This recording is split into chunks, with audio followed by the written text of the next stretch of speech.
The following show is a group of fishing folks sharing their personal opinions about all things angling. It's meant to be fun and entertaining. The opinions expressed on this show are those of the participants and do not necessarily reflect the beliefs of their peers, their bosses, or Bassmaster. Now, hopefully, we can all kick back, relax, and enjoy this show without the threat of legal action. The show really only has one rule. Say what you want. Nothing can be held against you because here, everything is officially unofficial. Oh yeah, we need a host. You ready, Dave?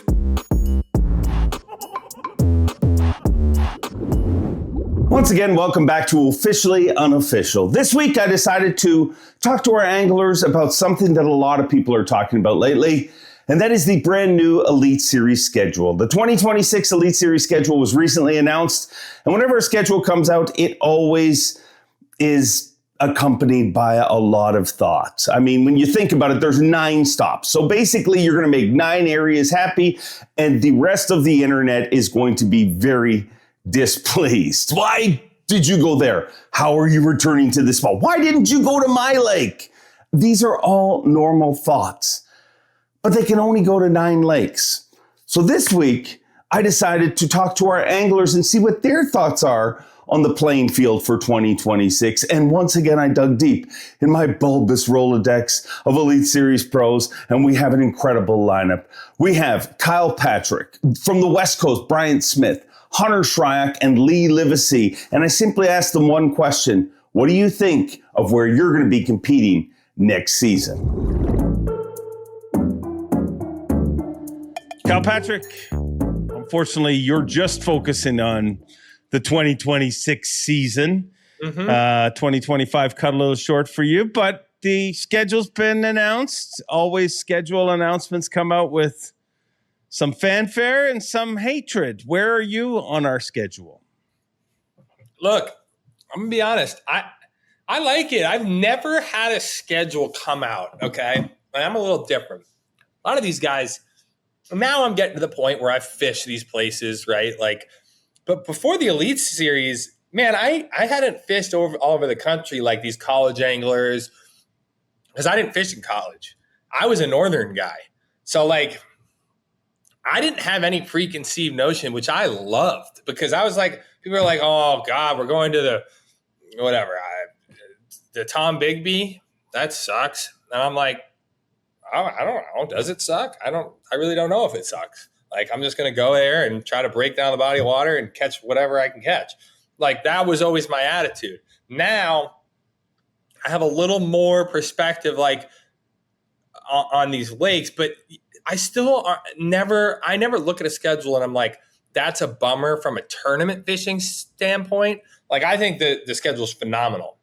Here's my take on it, though. One, being from New York, I'm tired of Champlain and St. Lawrence every time we go to New York. That's my one complaint. And I would say it to anyone. I'm not hiding that. Both phenomenal fisheries, top notch. But the whole point of why I fell in love with bass fishing is for the new, for like, oh my God, he got on a bite, he got on that bite, or he did this, or he went under that culvert and caught him in the milk, the duckweed back there. That's crazy, or whatever. And when you go to the same place over and over and over and over like that, I mean, we talked about this on the phone, it's not the same. It's like, oh, he's throwing a minnow in the inland sea. Whoa. Or like, oh, he's flipping docks in the inland sea. Whoa. Or like, it just, and I'm not saying I'm not going to have a blast. I'm going to go there and have a blast. I'm saying from a viewer's perspective, because I love Champlain and the St. Lawrence. Beautiful places to fish. Unbelievable. I'm going to go there and have a blast. But from a viewership standpoint, I just wish they would highlight some more places in New York. That's my take on that. Everywhere else. Where do you want us to go in New York? Oneida, Cayuga, Erie. I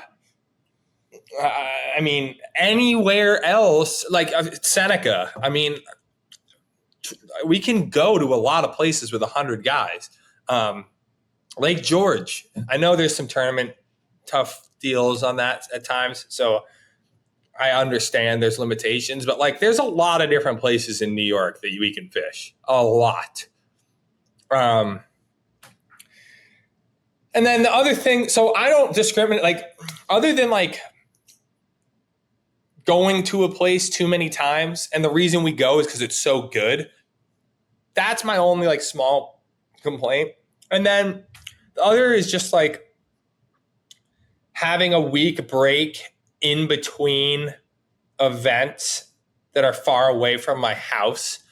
Like I wish they would gap tournaments a little differently at times.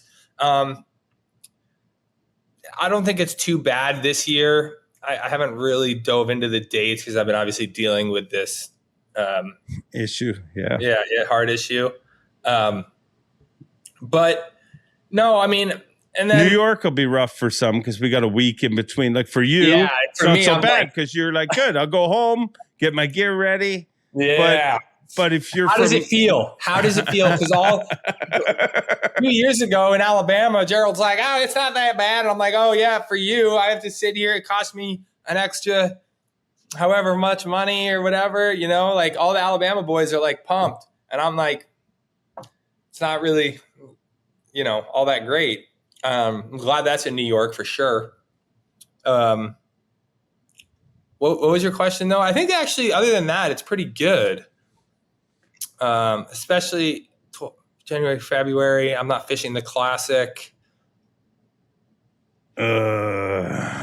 Sorry. Me off. I know, man. It's like, whatever. I got to find some tournaments to fish, though, or else I'll go crazy. Because that's kind of a big break. Like, in the middle of the season, I don't like having breaks. Like, I don't like having a month and a half or more off at all. Yeah, it's always a big break. I always think that I especially think of it for rookies because they start the elites and they fish 2 events and they're not in the Classic and there's a big break. But the weird thing is it is a big break, but it also, we had it one year where I think when Christie won the Classic, I mean, it was like a week and a half later, he was back on the elites, and it definitely felt like, wait a second, the Classic just happened. I mean, you need to have a bit of a break, don't you? Yeah, you do. And I'm fine with that. I'm saying in my circumstances, I am going to need to fish a tournament. Yeah. Because I mean, I'll be at the Classic, I guess. So I'll probably fish a tournament right after Lake Martin. Between Martin and the Classic. I'll probably pick some event, whether it's a Toyota Series, whatever it is. Yeah. I mean, or maybe whatever the Opens. I hope that the Open schedule kind of mingles well with this one, because I would like to jump in some of those. This year it didn't work as well for me, at least, but. Other than that, man, I don't have complaints. I really like the new bodies of water.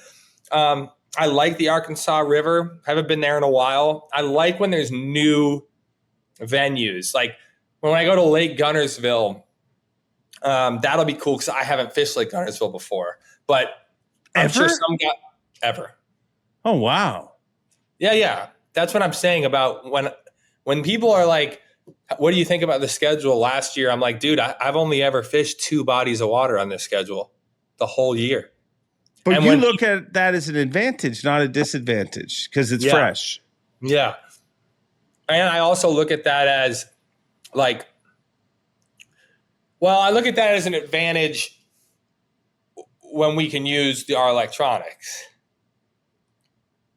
You take the electronics, and it's an advantage elsewhere, but you take away, I mean, at this point, we might as well just take all the graphs off our boat. That's people are really upset because we're using all technology. But, guys, like if we can't use side imaging or mapping, I'm sure guys around the Gunnersville area would do pretty well.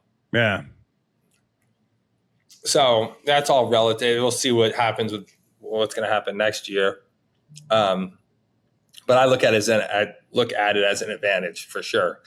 Tom Bigby is going to be a tough event, I'm sure, but that's cool. I don't think it's nearly as bad as the Sabine, is it? I don't think so. I haven't done any research on it. That Open seemed pretty good when they were there. I don't know. I like it. I think it's good. Like I said, I'm in a weird position where like they could literally have 10 events all on the Sabine River next year, and I'd still be excited about 2026. Just because you get a chance to fish. Yeah. I got you. Where would you, and you've already thrown out some New York locations, but if you were in control of the schedule and the schedule fairy said to you, Kyle Patrick, pick a dream location to have a Bassmaster Elite Series event, where's it going? Dude, it's got to be Oneida. I mean, there's so many different ramps. The lake is chocked full of smallmouth. You can fish, and the whole lake's fishable. It's like almost like I don't know what it would be considered. It's almost like a St. Clair, but more like it's not like a bull, but like you could fish in any region of the lake. I don't know how St. Clair sets up, and now that I'm not fishing, I'm gonna research it. But I know it's like a bowl, but like Oneida, like you can fish. The max depth's like 50 feet or something, 60 feet. You can fish out there. You can fish in 8 feet of water. You can fish for largemouth. Like there's just so much diversity. We haven't been there since what? I think the elites went there maybe in like 2008 or something. No, we've been there since then. We've definitely done elites. I'm going to look this up. In the teens. Yeah. No, there's no, like, I'm going to say 2014.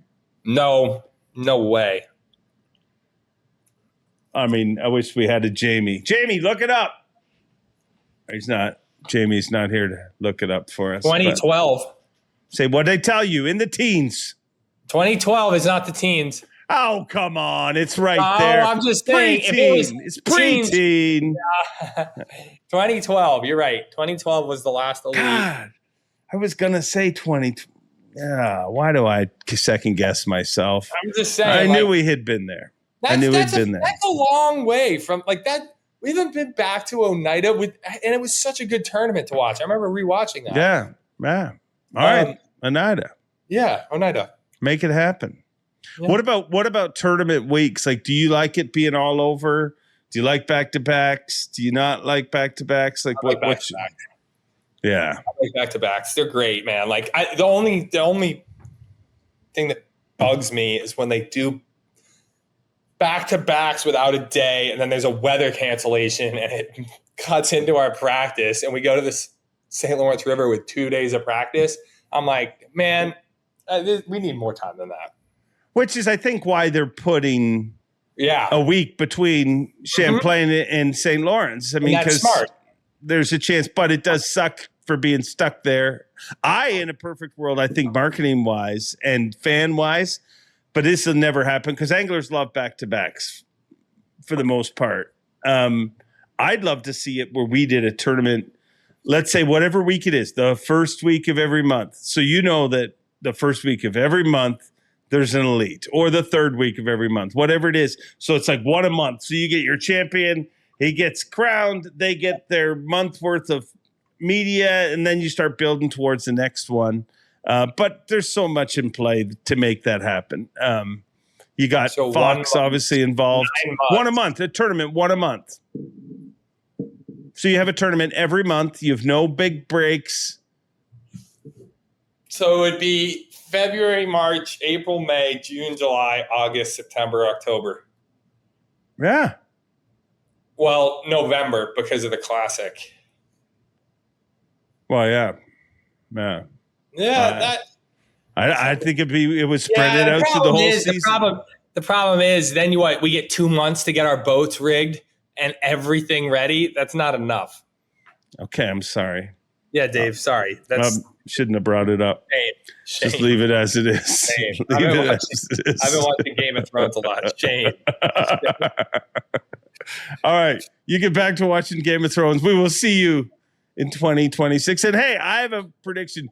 You're about to become an officially unofficial. I mean, you already are kind of a regular, but a super regular. Since you got nothing to do the next couple months, I mean, we're going to talk about a lot of things. I'll try not to have gum in my face. I bet you will. Oh, God. Mentos gum. It's the only gum he chooses. Sponsor this guy. Mentos. Thank you, dude. See ya. Bryant Smith, I find you in your vehicle. Does this mean you're in the West Coast or the East Coast? I'm in Missouri right now, and the only reason I'm in my vehicle is because it is 110 degrees with a 200% humidity, and I couldn't handle it anymore. I'm rigging up rods for St. Clair right now. Oh, drive to St. Clair and rig there, I would suggest. It's not a bad, yeah, that probably would have been the smarter thing to do, but I've never been accused of that. Well, while you're focused on St. Clair, I got a question for you. The new schedule came out for 2026. Have you had a look at it, and what are your thoughts? I have looked at it, and I really like it, actually. I think it's really, really similar to this year's schedule as far as the diversity of the fisheries. Everybody's going to complain that, they didn't go to this lake, they didn't go to that lake, but there's only 9 tournaments. And to get that diverse of a schedule with those 9 tournaments, that was pretty impressive.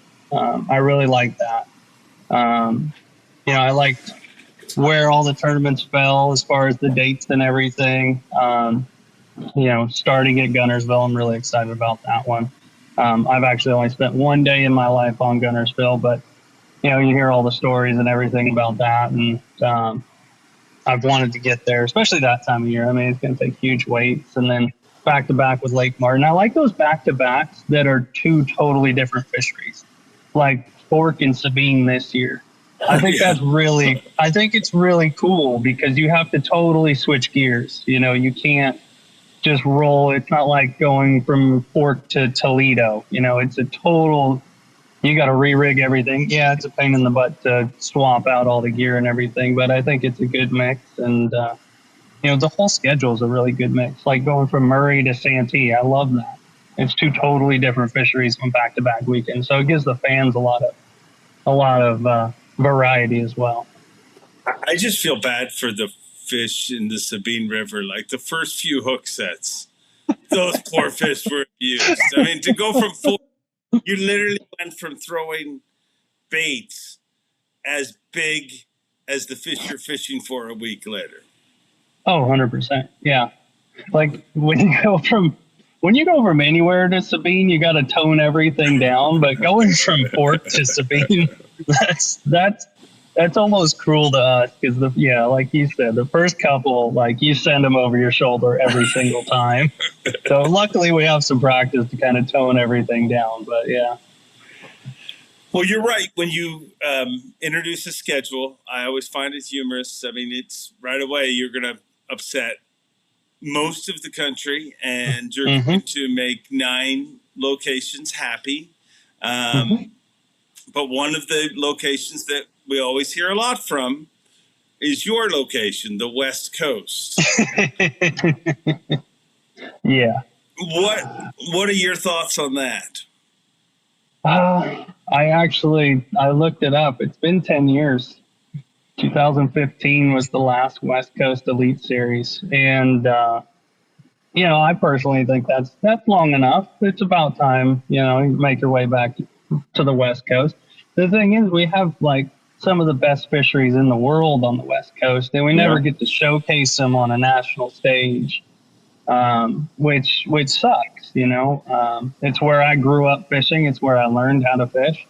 And don't get me wrong, I don't think anybody knows it as well as I do, how much it costs to travel from the West Coast to the East Coast and vice versa. I understand all that. I really do. But 10 years, that's a long time.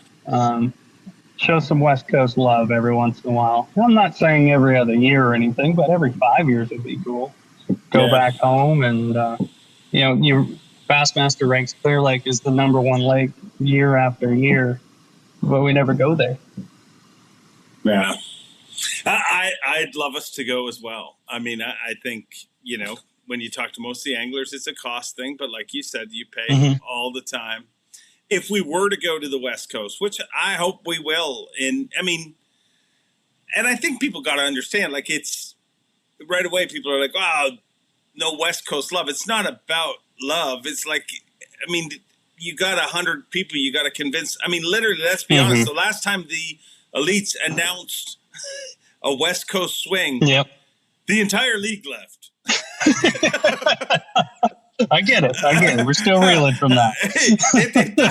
It does make people disgruntled.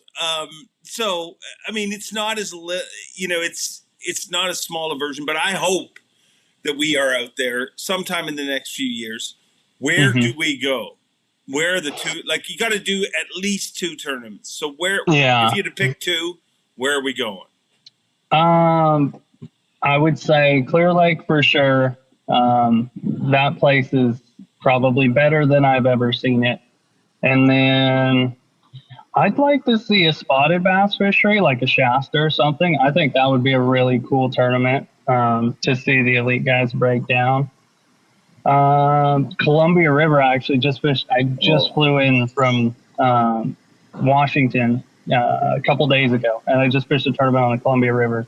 And out of the pool we were in, I caught more smallmouth than I ever have in my life. So, that would be a cool one. A desert lake would be a cool one. Mojave, Havasu. We have a lot of options. We do have a lot of options. Delta's always, a staple. That one's kind of fallen off a little bit, but my first choice would definitely be Clear Lake and Shasta, or Clear Lake and Columbia River. And those lakes have willing host communities, I assume? Because that's always a challenge out west. There's some hurdles. I think that's the biggest challenge coming out west is showing them the value that Bassmaster has for their towns, their communities, and stuff like that. That's another one of those big hurdles, along with talking 100 and however many pro anglers to drive across the country. That is a big hurdle for sure. Not impossible, though. I don't think it's impossible with, the right kind of conversations. But, yeah, that's definitely a hurdle.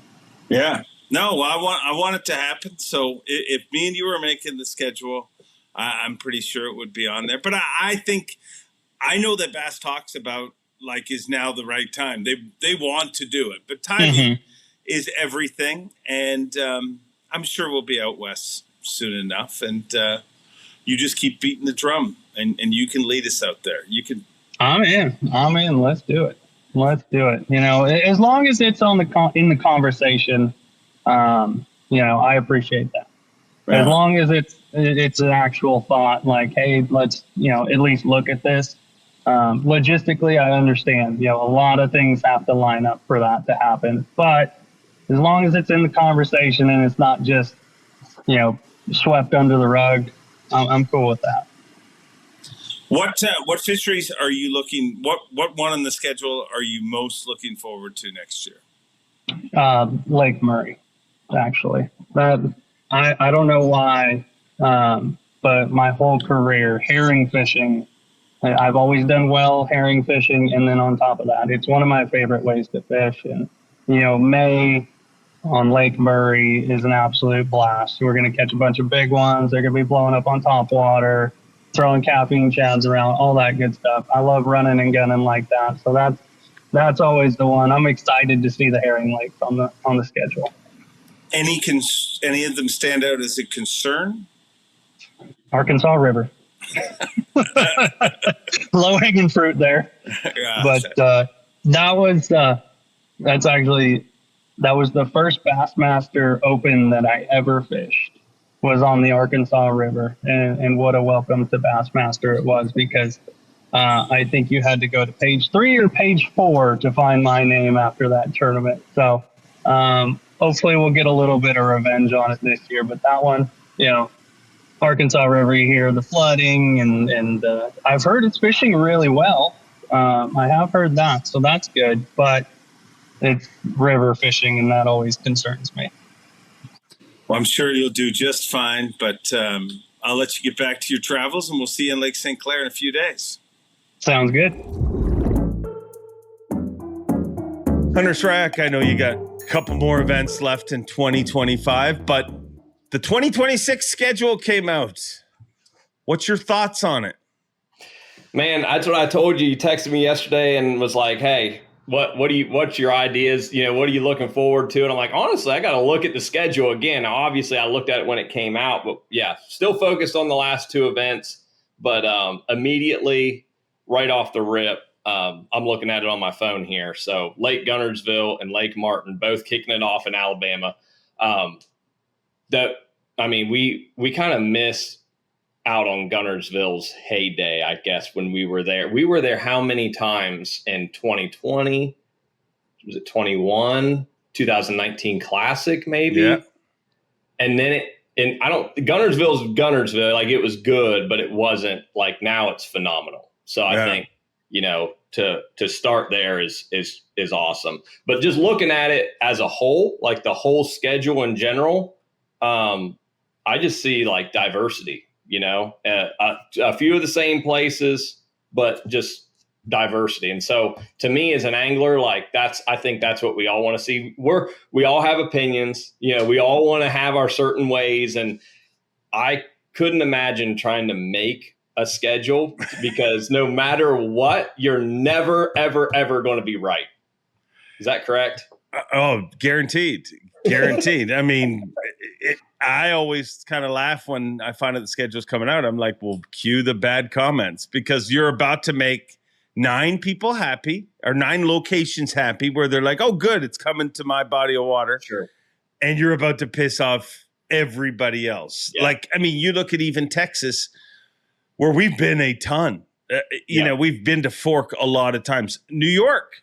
Obviously, we're going back to New York in 2026, but this past year, people are like, I can't believe you're not going to St. Lawrence River. Right. We've been in St. Lawrence River like the 8 of the last 8 years. It's my first time. I haven't been there since 2018. I'm not going to lie. I heart New York, right? That's the slogan. I love New York, but let's give it a break, right? It was a nice break to have. I love fishing the St. Lawrence River, but it all starts to get drawn out and old. And even as just a fan of the sport, when other events are happening and it's at a body of water that I've been to or whatever, I'm not tuning in as much to those events as I am something that's a different body of, right? It's kind of the same thing over and over again. And that's the hard thing about picking a schedule, right? Is going to the same places. It's not like they're making new bodies of water. There's not new rivers, forming new lakes. What we see is what we get. I think, the places that we go are phenomenal fisheries. I think the timing that we go is such a huge player. Yeah. You take the same 9 places and just shuffle them up and literally go at different times instead of St. John's, the first of the year. Like that one year we did was it last year? We did St. John's in April or something. That was cool. It 2 was years ago, right? What? I don't know. Yeah, 2 years. Whatever. Yeah, it all runs together. But it was cool to go at a different time because it was more fishing instead of, pre-spawn spawn Florida. It was like fishing shad spawn. So you do that with all these venues in the same places, but you throw in whether it's 2 months earlier, 2 months later. Obviously we couldn't do it at the St. Lawrence River. What if we go when it opens, one of those ordeals or whatever. I don't know, but you get what I'm saying. If we take the same places and just change the dates, because Okeechobee would be phenomenal. Later. Those guys are crushing, it takes 32 pounds just to get, inside the top 30 at a local event. Right. I think that's the part that I would like to see more of, but this 2026, we start off. Hear my boys down there yelling. So he's excited about the schedule. He's excited about everything. And then, dude, Tom Bigby Waterway, never been there. Arkansas River. I think I fished an open there. I'm not sure. And then Lake Murray, Santee Cooper. So all these what I like to see is everybody's going to be able to do things that they're good at. You're going to be able to have events that you're using your FFS.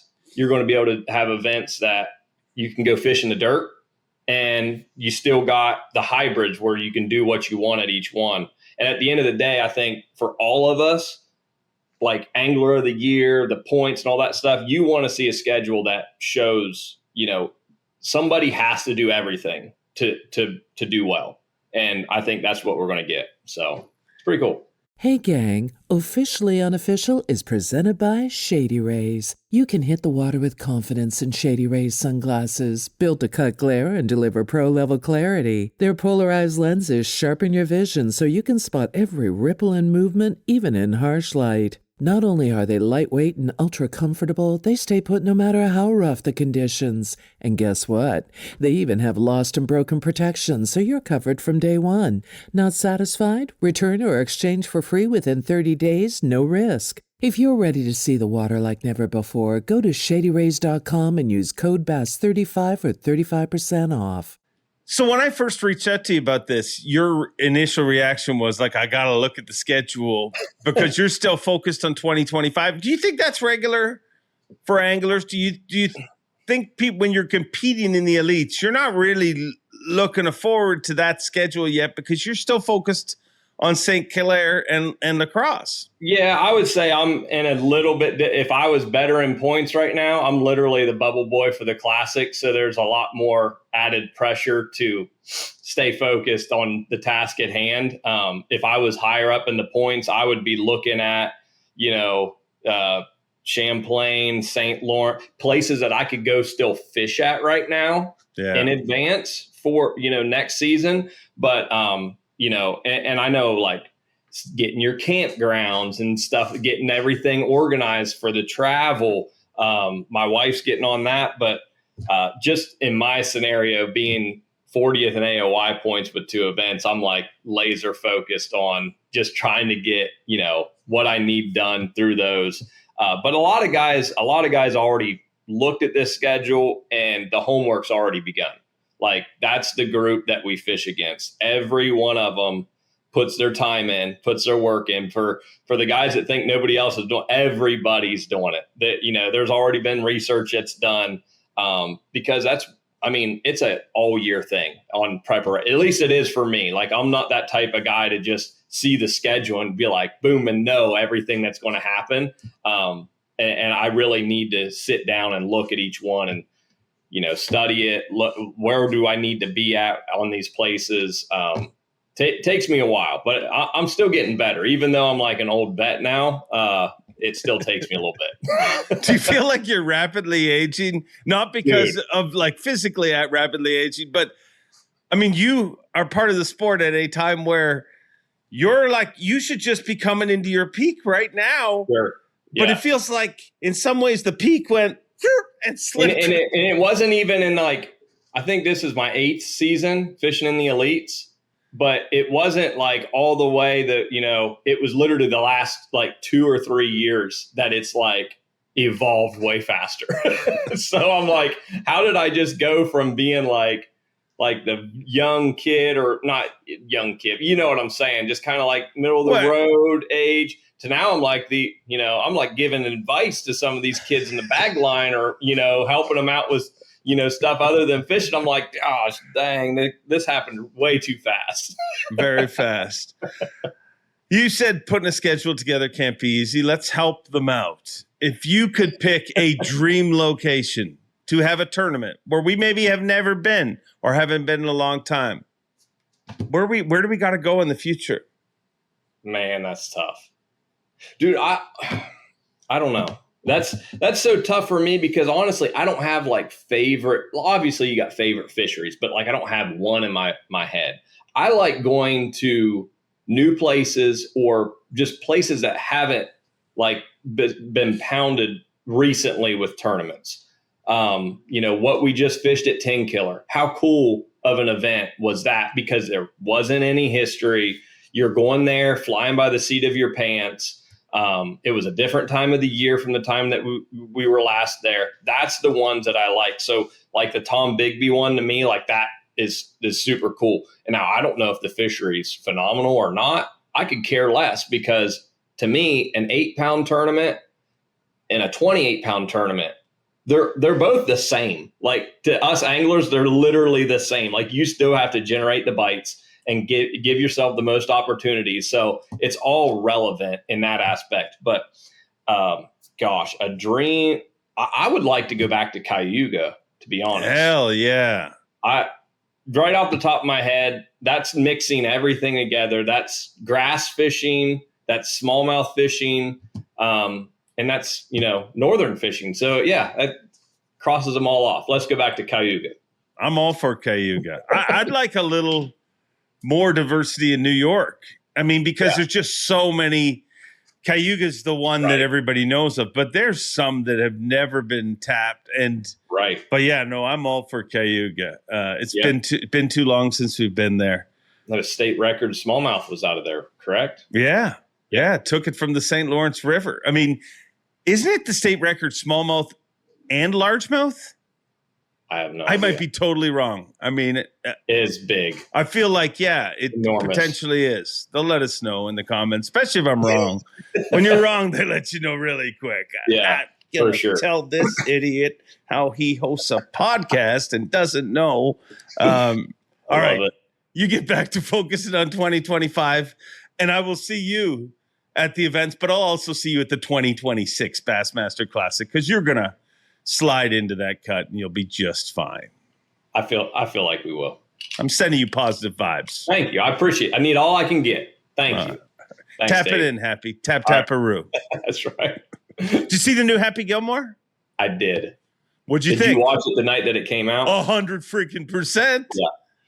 Had a whole family event out of it. It started out so good, and then it not that it was bad, but it just took that side twist later that was like almost a little too much. A little spoofy at the, some of the golf stuff at the end was a little, but I will say this, for a movie that had that much critique around it, like to try and remake Happy Gilmore 20 something years later, 30 years, I think it is impossible. I think it was pretty good. Like I loved all the cameos. I loved, I personally, I mean, and I'm a bad person because Happy Gilmore is my favorite movie of all time. And I'm glad that the sequel didn't suck, because it could have. 80% of it, 90% of it was spot on. It was literally like the last hoorah stuff when they're all like running around, and I'm like, it could have been a little bit more normal golf. Yeah. But other than that,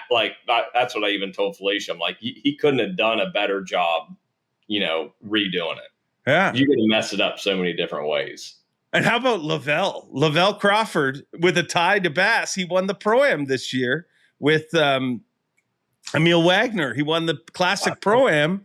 Yeah. He's Chubbs. I mean, there's a Bassmaster tie-in. I'm like, if they make a Happy Gilmore 3, I might be able to snivel my way in there. I think awesome.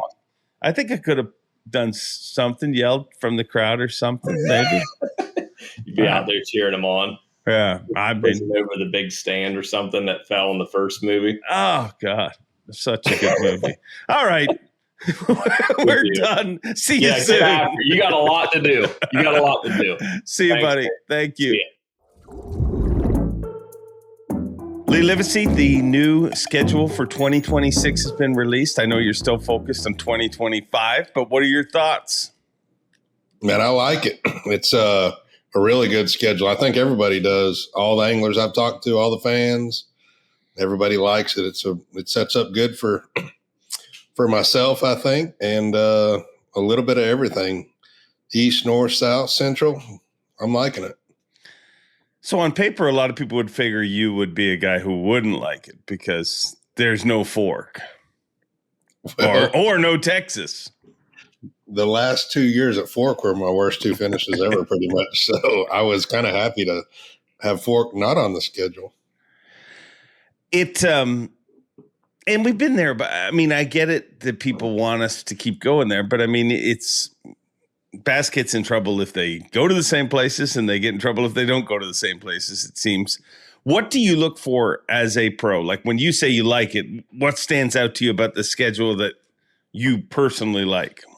I mean, you always want a couple that you're comfortable with, that you've been to before. There's a few of those. And then you like a couple that you're not like the Pasquotank. We went this year, but it was the first time we'd ever been there, and it was fun. So looking forward to that one. We didn't go to New York this year, first time in my whole career, I think. So, or I know so. So glad to go back up to upper state New York, and kind of glad not to start on the St. Johns River, even though I do really good there. But it's just good all around, I think. Just diversity. Do you think, we don't know what's happening with forward-facing sonar and what the official ruling will be for next year, but do you think this schedule does a pretty good job of addressing that? I mean, I don't think you can schedule around that. Yeah. We've seen that. People are like, well, they don't use it at the Sabine. I was like, well, I saw multiple guys use it at the Sabine and top 10 with it. So they're going to catch them with it anywhere. And it definitely does help. It's not like we have 9 Lake Ontarios or 9 Champlains. There's definitely some diversity there to help steer that if we don't do something with forward facing. Which body of water are you most excited about? Definitely the Pasquotank, and I would say, not counting that one, I just liked that one this year. It was cool to have something new, and it's so massive. I like the Arkansas River and Lake Guntersville, starting on Guntersville early instead of Florida. I think that'll be a really good one for everybody. Which one concerns you the most? Let me look at it real quick. I don't remember anything else. We go Guntersville, then we go Lake Martin, then we go Tom Bigby, then we go Arkansas River, Lake Murray, Santee, Pasquotank, Champlain, and St. Lawrence River. Well, it's definitely Santee. It's whooped me every time I've ever been there. I've never cut a check at Santee Cooper. It should be right up my alley. So I've got to win Santee Cooper this coming year. Why do you think you have a tough time there? I think I've just made terrible decisions on where to fish. If you had to add one body of water to this schedule to make it even better, what would it be? Somewhere we've never been, maybe. The Ouachita River in Monroe, Louisiana. Why?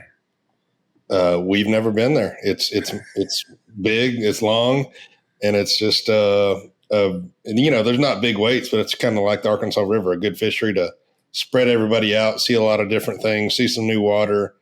Big fishing community in Monroe and West Monroe, so it would be a really cool event to have there. All right, well, or we can just come to Lake of the Pines right here by my house. That'd be a fun one. It would. I'm sure big weights. Not rivaling Fork though, but just big weights. No, but big, 30s. Well, a lot of 30s. Well, I'm sure we'll be back in Texas in 2027, so maybe you've spoken it into fruition. I'd like to go to both of those. I'm down. All right. There you have it. I'll let you get back to focusing on 2025. All right, man. Thank you. So we've heard from the anglers. Now I want to hear from you guys with our Yeti Go Box question of the week. Since 2006, Yeti's been building products for anglers who fish hard and share an addiction for the woods and the water. The Yeti Go Box gear cases have become a daily storage solution for anglers on the water, offered in 3 sizes. The Go Box are rugged and waterproof, at home, on the boat, or in the back of a pickup truck. All Yeti Go Boxes offer smart storage solutions with removable cargo trays and dividers. The Pack Addict is a set of zipper pockets conveniently housed on the interior lid of the 30 and 60 size. Yeti Go Boxes are the perfect angler's companion. So our Yeti Go Box question of the week is simple. What stop in 2026 are you most excited about? Which one of the tournaments has you most excited to see? Let me know your thoughts. Until next time, I'm Dave Mercer. Enjoy being, and we'll see you right back here on Officially Unofficial.